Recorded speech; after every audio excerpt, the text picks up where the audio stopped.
नमस्कार, मैं नितुल तिवारी आज महाकुंभ के मेले में मौजूद हूं और आज हमारे साथ जो है सनातन संस्कृति के ध्वजवाहक जो सनातन धर्म को बचाने के लिए अपने प्राणों की आहुति दे देते हैं, ऐसे नागा सन्यासी हमारे साथ मौजूद हैं। नागा सन्यासी की जो महिमा है वो आज से नहीं पुरातन काल से चली आ रही है। आदि शंकराचार्य जी ने नागा साधुओं को जो है सनातन धर्म की रक्षा के लिए जो है बनाया था और आज हम इनसे बातचीत करेंगे कि आज जो है सबसे बड़ी बात यह है, ये जो नागा साधु आज हमारे साथ मौजूद हैं, इन्होंने जो है अपने लिंग में जो है ताला लगा लिया है। इनसे जो है हम बातचीत करेंगे। क्या नाम है बाबा जी आपका? हमारा नाम दिगंबर अजीत गिरी नागा महाराज है। कहाँ से आए हैं बाबा जी? हम कौशाम्बी जिले से संदीपन घाट आश्रम से पधारे हुए हैं कुंभ मेला के उद्देश्य में। हम प्रयागराज में सनातन परिवार की और आत्म परमात्मा की मिलन की अनुभूति करने के लिए कुंभ मेला में सभी दर्शकों का आनंद हो रहा है और इसीलिए हम यहाँ प्रभु के नाम से बैठे हुए हैं। आप जो है नागा साधु जो है कब बने हैं? कब से आपने दीक्षा ली? हम नागा साधु बने हैं 2013 से संस्कार हुआ और नागा बने और 2007 में जो है उस समाज में आए, यानी 2003 में बाबा बना और नागा बनते बनते बनते 19 में संस्कार हुआ। 19 से मैं नागा अखाड़े और उनकी परंपराओं के अंतर्गत में हूँ। नागा सन्यासियों की विशेषता क्या होती है बाबा जी? नागा सन्यासियों की विशेषता हमारे इष्ट से आधारित विशेषता होती है। जैसे कि हमारे इष्ट देव गजानन भगवान होते हैं, वो 33 कोटि देवी देवताओं में प्रथम पूज होते हैं। तो इसी तरह ये जो नागा होते हैं ये भी अपने आप को धर्म के रक्षक और श्रेष्ठ तपस्या और सनातन का गौरवशाली प्रचार करने वाले समर्पण हेतु अपने आप को श्रद्धा भक्ति में समर्पण करते हुए गौरवशाली महसूस करते हैं जी। तो बाबा जी, जब आप बोल रहे हैं 2003 में जो है आपकी नागा बनने की प्रक्रिया शुरू हुई, उसके पहले जो है आप क्या करते थे? उसके पहले मैं पढ़ाई करता था, पढ़ाई किया 8 तक और इसके बाद 11-12 की उम्र में निकल गया, छोड़ दिया घर द्वार और बाबा बन गया।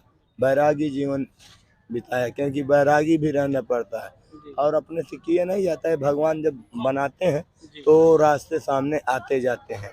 तो पहले बैरागी जीवन का अनुसरण किया 2003 से लेके 7 और 7 में संन्यास आश्रम में प्रवेश किया। 13 में संस्कार कराया और 13 में संस्कार करा के आज जो हमें पूर्ण रूप से यही नागा संस्था में 13 से समझो कि पूर्ण रूप से भर्ती हूँ। तो बाबा जी, जैसे जो सनातन धर्म है, खासकर हिंदू धर्म की अगर हम बात करें, इसमें जीवेत सरदा सतम की बात की जाती है कि जो है 100 वर्ष जो है लोग जिए और 25 साल जो है ब्रह्मचर्य आश्रम, उसके बाद गृहस्थ आश्रम, फिर जो है संन्यास आश्रम, फिर वानप्रस्थ आश्रम। इस तरीके का जो उसमें विधान किया गया है और आप जो है उसके पहले ही जो है आप संन्यास आश्रम में प्रवेश कर गए। आपको क्या लगता है जो है कि कोई मतलब नियम का विरुद्ध तो नहीं? नहीं, ऐसा कोई नियम का विरुद्ध नहीं होता है। ये देखिए, गृहस्थ जीवन, वानप्रस्थ जीवन, संन्यास जीवन, एक मान के चलो धारणा के अनुसार पुराने कर्म जन्मों के अनुसार होता है, क्योंकि जन्म एक पहले से निर्धारित होता है। कर्म क्या करेगा, कहाँ जन्म होगा, कब उसकी मृत्यु होगी। तो ये जो परमात्मा के ऐसे कुछ हैं 5 वस्तुएं जो पहले से निर्धारित हो जाती हैं।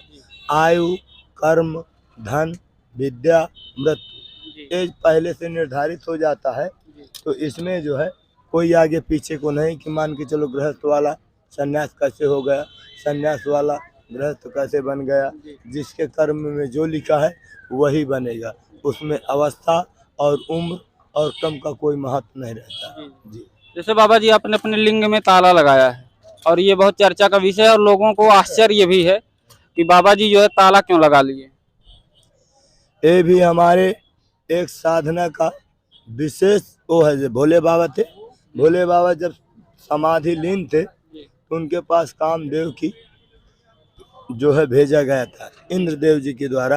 कामदेव जी भेजे गए तो कामदेव ने उनकी समाधि विचलन करना चाहा, लेकिन प्रभु की समाधि में इतना आनंद था तो समाधि से विचलित नहीं हुए।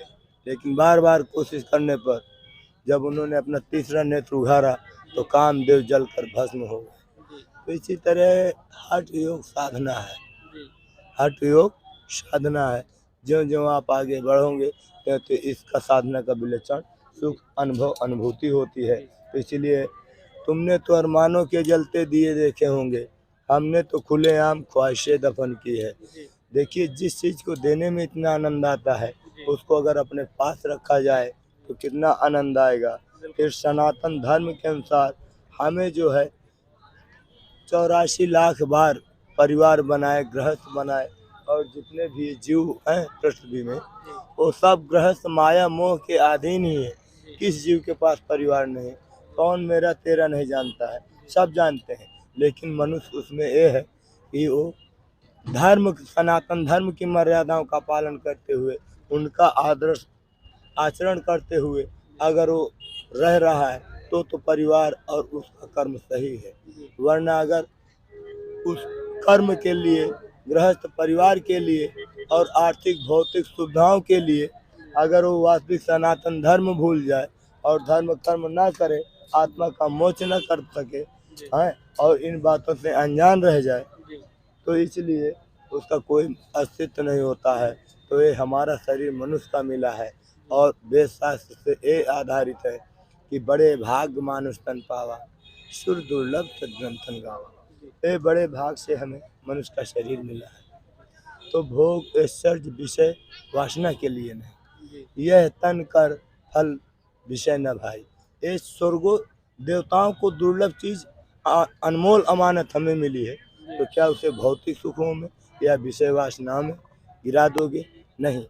अब जो नहीं समझते हैं वो तो जाएंगे ही जाएंगे, उनकी स्मृति खो गई है, उनके पूर्व जन्मों का संचार कम हो गया है, तो इसलिए वो धर्म को भूल जाते हैं। जिनके अंदर थोड़ा थोड़ा भी सनातन धर्म की झलक है तो आके तंबू लगा लेते हैं, वो तो आके दान कर जाते हैं, वो आके दर्शन कर जाते हैं।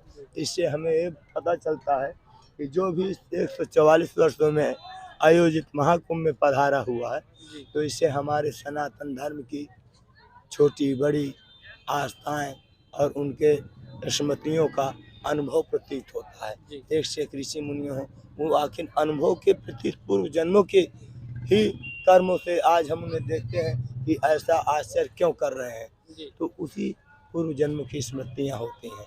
तो सनातन की स्मृति बनाए रखें और इसका संगत का लाभ लेते रहेंगे तो आपको पुरानी स्मृतियाँ आती रहेंगी। बाबा जी, ये जो भस्म लगाते हैं शरीर में, भस्म जो है क्यों लगाया जाता है? दिगंबर साधु मैं ज्यादातर देखता हूँ वो लोग भस्म लगाते रहते हैं।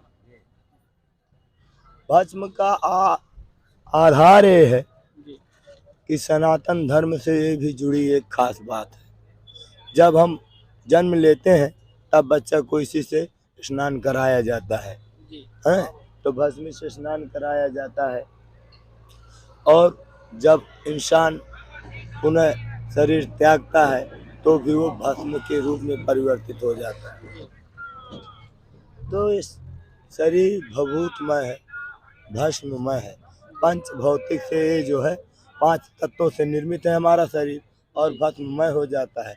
और यही सत्य है, परमात्मा जो है भस्मी भभूत, भोले बाबा चिदा में रहते हैं और भस्म भभूत लगाते हैं, तो उनके अनुयायी जो है उसी सनातन का और उसी सुख का अनुभूति करते हैं कि यही सत्य है और यही परम सुख है। तो भस्मी लगाने में भी बड़ा आनंद आता है और उसमें जो है अनुभूति में आनंद आता है। और जब इसका आगे होगा, मोक्ष होगा तुम्हारा, तो शिवलोक मोवान प्राप्त है। भगवान की कृपा से अभी तो भस्मी लगाते हैं, अच्छे कर्म रहे तो भगवान की सन्निधि पा जाते हैं और आत्मा का कल्याण कर लेते हैं। जी बाबा जी, आपने लिंग में जो है ताला लगाया हुआ है, इसकी चाबी कहाँ पे? इसकी चाबी जो है हमारी गंगा माई को जमा है, चाबी उसी में है। कब जमा कर दिए बाबा जी? ये तो जमा कर दिए जब लगाया, तभी संकल्प है, वहीं गंगा जी ही है मेरे आश्रम के किनारे। जी कौशाम्बी में। कौशाम्बी में संदीपन घाट आश्रम है, वहाँ गंगा जी है। एक ताला में 3 चाबियां होती हैं। जब आप जो है संस्कार नहीं कराए थे, जूना अखाड़े में आप प्रवेश नहीं किए थे, नागा साधु नहीं बने थे, अटल अखाड़े में आप हैं, तो जब आप जो है संस्कार आप नहीं किए थे, उस वक्त जो है आपका कहाँ रहना था? आपका घर वास्तव में कहाँ पे है? नहीं, तब भी हम आचार्य गुरुओं के सन्निधि में रहते थे। 2007 से पहले जब 10 साल रहे संत की टोली, तब समझे एक बोली। पहले उसको रखा जाता है, आश्रम में परिपक्व किया जाता है, फिर आगे वो देश विदेश घुमाया जाता है, फिर चारों तरफ देश विदेश घूम करके फिर वो कहीं जो है एक स्थान नियुक्त करता है जहाँ उसकी आत्मा और वो शांति मिल जाती है। जैसे बहुत सारे लोग होते हैं, सोचते हैं कि जो है हम बड़े हो जाएं, पुलिस बन जाएं, अधिकारी बन जाएं, अच्छी अच्छी गाड़ियों में घूमें, अच्छे कपड़े पहने, अच्छा घर बनाएं। आपको जो है इस तरीके से नहीं लगा कुछ बाबा? लगा क्यों नहीं, लगता है और हाई फाई लगता है। जमाने में उसने बड़ी बात कर ली, अपनों से जिसने मुलाकात कर ली। ये वैभव और ये जो बनना बन तो रहे हैं, लेकिन उसकी ख्वाहिश है कि आप प्राकृतिक से हैं और प्राकृतिक से सबका शरीर बना हुआ है, लेकिन उसी प्राकृतिक का ही अनुभूति कर रहे हैं। सनातन में घुस करके आइए, हैं, उसमें घुसोगे तो कुछ और बनने को कहता है। तो ऐसा नहीं कि पुलिस डीएम हम नहीं बन सकते, ये हम वो चीज़ बन गए हैं कि बाना दीन दयाल का, तिलक छापे रुमाल, काल कहत कालो डरे, भय माने भोपाल, आई एम थोन सिंह। आज तो तुम कुछ बन सकते हो, पुलिस और थाना क्या करेगा, देश का वो होगा। भगवान के सहारे रहोगे ना तो तुम बहुत कुछ बन सकते हो। तुम चलो, धरती चले, अंबर चले, चले दुनिया। तो इतना बड़ा पावर होता है और इतना बड़ा अधिकार होता है, तो अपने अधिकार को वीर भोग्या वसुंधरा उदास चरितानाम वसुधैव कुटुम्बकम है, तो अपनी छाप छोड़ना चाहो, अपने आप को देखो तो तुम्हें कौन सी डिग्री मिली है। तो देखिए हमारी डिग्रियां पहले जो है ये नाम और रूप, ये ईश्वर की दी हुई अनमोल उपाधि है। नाम और रूप, उसका स्मरण कीजिए, फिर अपने सनातन पूर्व जन्मों की अगर कर्मों की स्मृति थोड़ा थोड़ा है, आदर्श है, तो उसी रास्ते से प्रवर्तित हो जाता है। लेकिन सनातन के धर्म में जुड़ने से और ये करने से ऐसा नहीं कि पुलिस और वकील की नौकरी से कम है, ये उनकी सबसे नौकरी से हाई फाई है और उनका इतिहास बन जाता है, और वो जो है पूरे देश का कल्याण करते हैं। तो की करे सरकार की नौकरी या करे भगवान की नौकरी, दो ही नौकरियों का जो है आनंद में जीवन बीतता है। जिसके पास सरकारी नौकरी हो या जिसके पास भगवान की नौकरी हो, तो जीवन आनंदमय होता है। बाबा जी, अगर जैसे कोई और व्यक्ति जो है अगर सन्यासी बनना चाहे, तो उसकी उम्र क्या है, प्रक्रिया क्या है, कि कितनी उम्र में वो सन्यासी नागा साधु बन सकता है? उसकी प्रक्रिया किस प्रक्रिया के तहत जो है इसको धारण कर सकता है? वास्तविक में नागा साधु बनने के लिए और धर्म की स्थापना और उसका अनुसरण करने के लिए जो है, तो जब तक उसका अनुसरण नहीं करेगा, उम्र होती है जब तक तन आरोग मन कर शुभ काम तुरंत है। 10 के बीच से हैं, यहाँ तो 10 5 7 बरस के बालक बन जाते हैं, लेकिन 10 तक सामान, कम से कम 10 बरस की उम्र से अगर साधक को कंट्रोल में लिया जाए और उस आत्मा को दिशा निर्देश सनातन धर्म का है शांति से दिया जाए, तो 18 वर्ष के आने वाले भविष्य में वो पहले ही साधक साधना में मजबूत हो जाता है और उसे सनातन की आत्माएं और सनातन की संस्थाएं और नियम बिल्कुल मजबूती से जकड़ लेते हैं। जैसे कि ज़मीन में एक बीज डाला जाता है तो पहले उसे ज़मीन जकड़ती है, तब जाकर के उगता है। तो इसी तरह जब हम थोड़ा सा भी अगर सनातन से जुड़ गए हैं तो अनेक वो जड़ें फोड़ देता है हमारे शरीर के अंदर और फिर वह पौधे की तरह पनप जाता है, निकल जाता है। ऐसा कुछ रहस्य है जी। तो ये थे नागा महाराज, और इन्होंने जो है सनातन परंपरा की बातें की, और आप जो है इसी तरीके से जो है महंत जी की, महाराज जी की आप लोग बातें सुनिए, और आपको जो है नागा साधु की जो महत्व है वो सभी आपको पता लगेगा। इन्होंने जो है अपने लिंग में ताला लगाया हुआ है और उसकी चाबी जो है गंगा में प्रवाहित कर चुके हैं। इन्होंने कहा कि हमारा संकल्प था और चाबी जो है गंगा माँ को हमने दे दिया है। आप वीडियो देखिए, कमेंट करिए और बताइए जो है वीडियो कैसा लगा।